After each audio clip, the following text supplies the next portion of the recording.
Bismillahirrahmanirrahim. Assalamualaikum warahmatullahi wabarakatuh. Bismillah, alhamdulillah, wassalatu wassalamu ala rasulillah.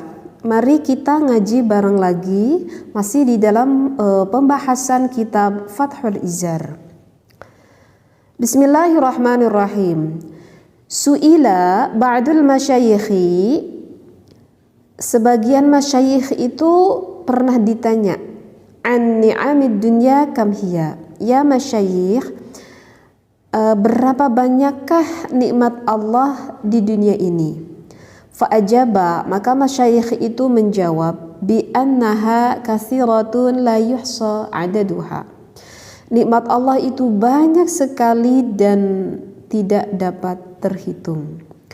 Qala ta'ala, kemudian Allah Ta'ala berfirman, A'udzu billahi minasyaitonir rajim, wa in ta'uddu ni'matallahi la tuhsuha.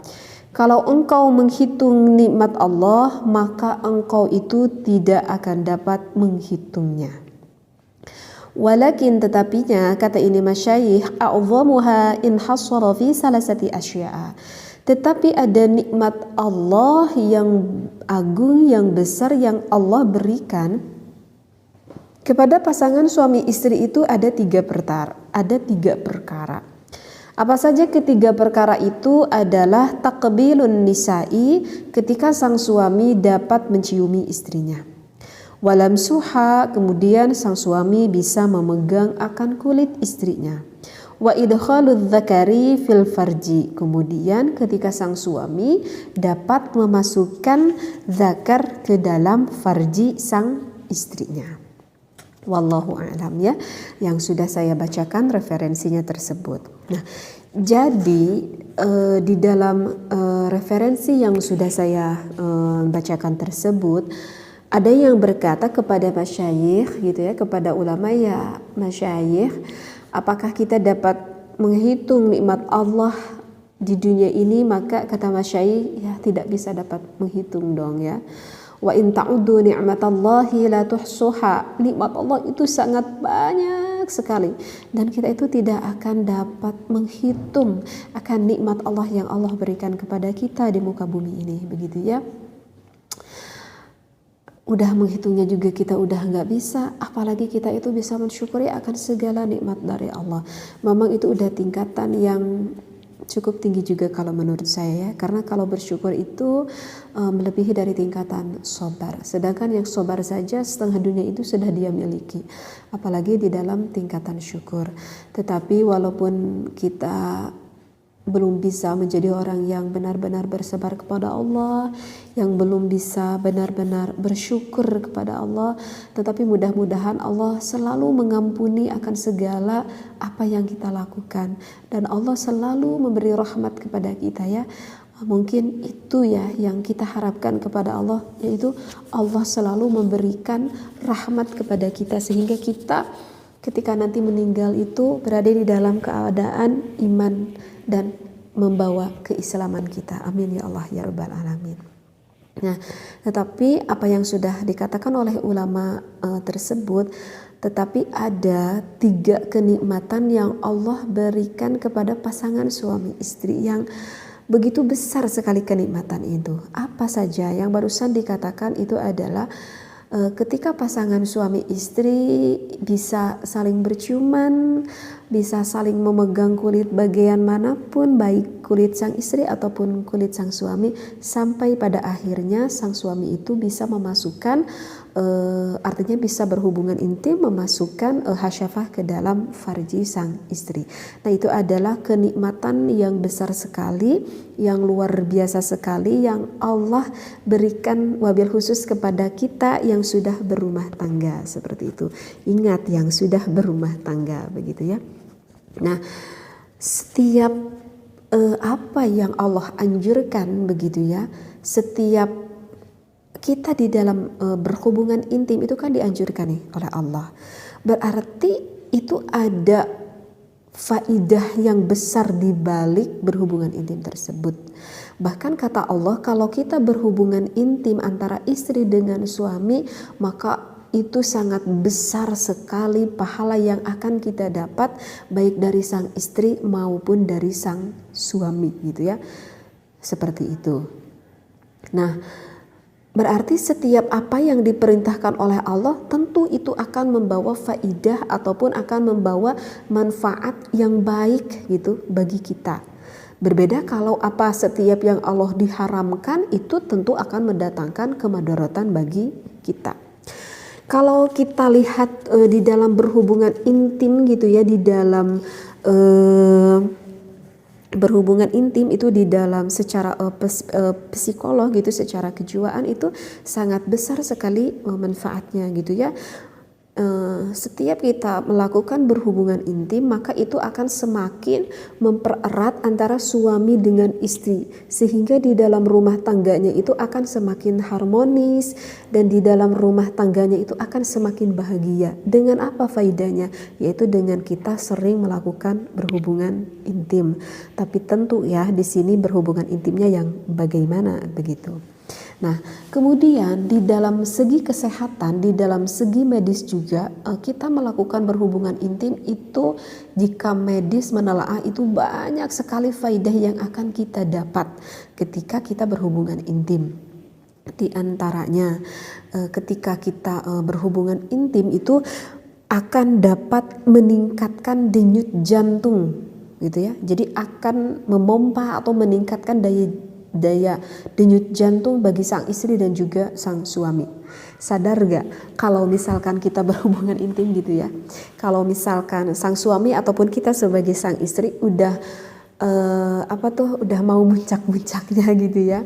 Misalkan kalau sang istri itu udah mulai mau klimaks gitu ya, kalau misalkan sang suami juga udah mau sampai mau keluar air mani, itu kan coba dirasakan gitu ya, itu kan si denyut jantung kita kan semakin berdebar apa yang kita rasakan, sampailah keluarnya itu semakin semakin denyut jantung kita itu kan semakin bekerja keras seperti itu.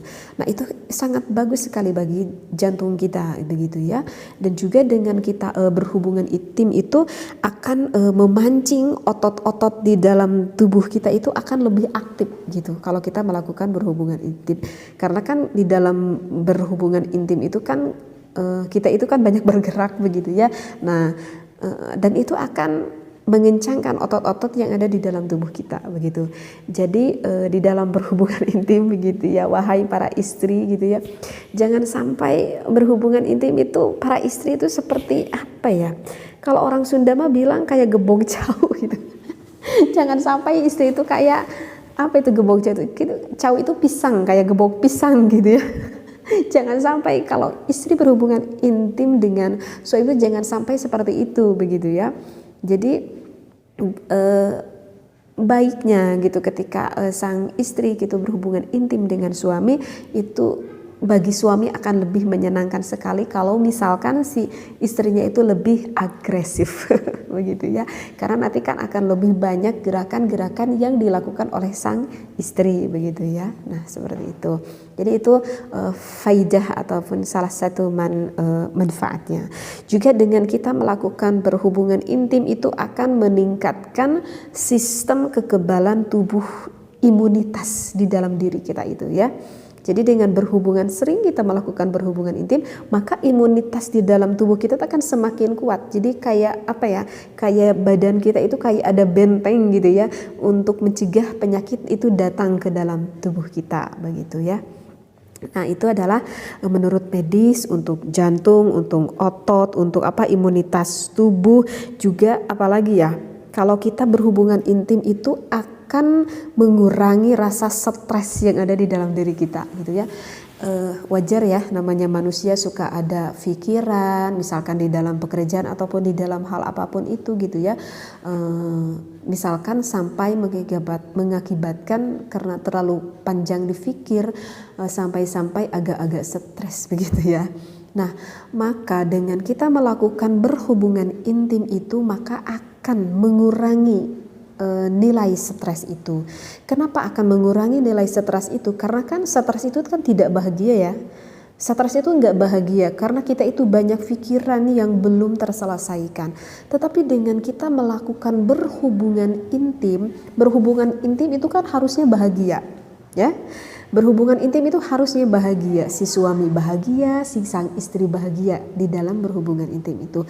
Nah, ketika pasangan suami istri melakukan berhubungan intim kan itu bahagia, sehingga akan meninggikan hormon endorfin gitu yang ada di dalam tubuh kita itu, sehingga hormon endorfinnya itu lebih tinggi gitu, karena kita itu merasa bahagia begitu di dalam melakukan berhubungan intim, seperti itu ya. Kemudian itu dengan kita melakukan berhubungan intim itu akan meningkatkan kualitas tidur. Di sini dikatakan kualitas tidur, bukan hanya tidurnya saja, begitu ya. Oke, kita suka tidur kan tiap malam gitu, tetapi belum tentu kita tidur itu apakah berkualitas atau tidak.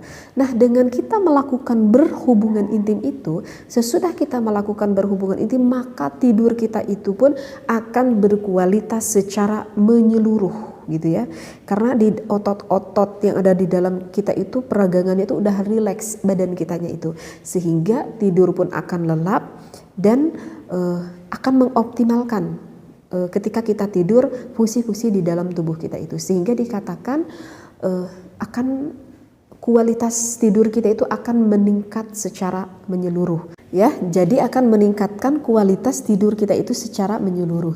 Jadi bagi yang punya penyakit insomnia nih, ini bisa menjadikan tips gitu ya. Dengan kita melakukan sering berhubungan intim, maka nanti insomnia kita itu akan sedikit mengurang dan mengurang, seperti itu ya.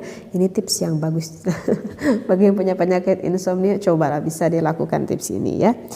Dan dengan kita melakukan berhubungan intim itu akan mengurangi resiko prostat dan juga akan mengurangi resiko kontrol kandung kemih kita itu. Jadi akan lebih mengontrol akan kandung kemih kita itu. Jadi apa yang sudah saya sampaikan itu menurut medis itu banyak sekali faidahnya, begitu ya. Banyak sekali faidahnya, yaitu yang udah saya sampaikan seperti itu. Nah, tetapi yang mesti diperhatikan, misalkan nih contoh gitu ya, di dalam berhubungan itu nanti bisa mengurangi rasa stres gitu ya. Itu karena ketika kita berhubungan intim kan bahagia, begitu kan, yang udah tadi saya katakan. Yang bahagia itu yang bagaimana? Yang bahagia itu adalah yang berhubungan intim, yang mana pasangan suami istrinya itu di dalam hatinya yang penuh rasa sayang, yang penuh rasa cinta, yang penuh rasa perhatian, yang saling memahami akan apa kebutuhan sang suami dan suami juga memahami akan apa kebutuhan sang istri. Maka jika dua-duanya udah saling memahami akan hal itu, maka insya Allah di dalam berhubungan intimnya itu akan mengeluarkan rasa bahagia bagi sang istri dan juga suami, seperti itu ya, dan akan meningkatkan rasa cinta, rasa kasih sayang, rasa harmonis di dalam rumah tangga gitu ya. Nah, tetapi jika berhubungan intim maaf gitu ya, yang merasa puas dan yang merasa enak hanya suami saja begitu ya, tetapi sang istrinya itu tidak merasakan kepuasan begitu ya, karena tidak bisa orgasme gitu ya. Kenapa saya katakan ini? Karena saya pernah baca gitu di dalam penelitian bahwa dari 100% itu kebanyakan wanita, hampir 60% itu tidak dapat mengalami orgasme. Aduh, kalau menurut saya itu para wanita sangat kasihan sekali gitu ya di dalam berhubungan dalam berhubungan intim itu nggak bisa sampai orgasme, itu kasihan sekali. Ya oke, kalau misalkan si sang istri itu masih bisa sabar gitu ya. Kalau misalkan 1 kali, 2 kali dia itu nggak orgasme. Tapi kalau misalkan sampai berminggu-minggu, bahkan sampai berbulan-bulan, bahkan ada kejadian yang mengatakan saya itu udah punya anak 4, udah berumah tangga 10 tahun gitu ya, tapi saya itu nggak tahu gimana gitu nikmatnya di dalam berhubungan intim. Aduh, itu kan sangat kasihan sekali dan sangat menyiksa bagi sang istri, dan itu bisa mengurangi di dalam keharmonisan rumah tangga, bahkan di dalam manfaat faidah yang barusan sudah saya sampaikan itu bisa saja tidak didapati oleh sang istri seperti itu. Jadi oleh karena itu, wahai para suami, wahai para istri, pahamilah apa yang diinginkan oleh suami dan apa sih yang diinginkan oleh sang istri. Mudah-mudahan apa yang saya sampaikan ini, ingat, jangan berpikir negatif, ambil positifnya, ambil ilmunya, terutama bagi pasangan suami istri. Mudah-mudahan apa yang saya sampaikan keterangannya di dalam kitab Fathul Izar ini dapat menambah kemanfaatan dan keharmonisan bagi kita pasangan suami istri. Wallahu a'lam wa billahi taufiq wal hidayah. Wassalamualaikum warahmatullahi wabarakatuh.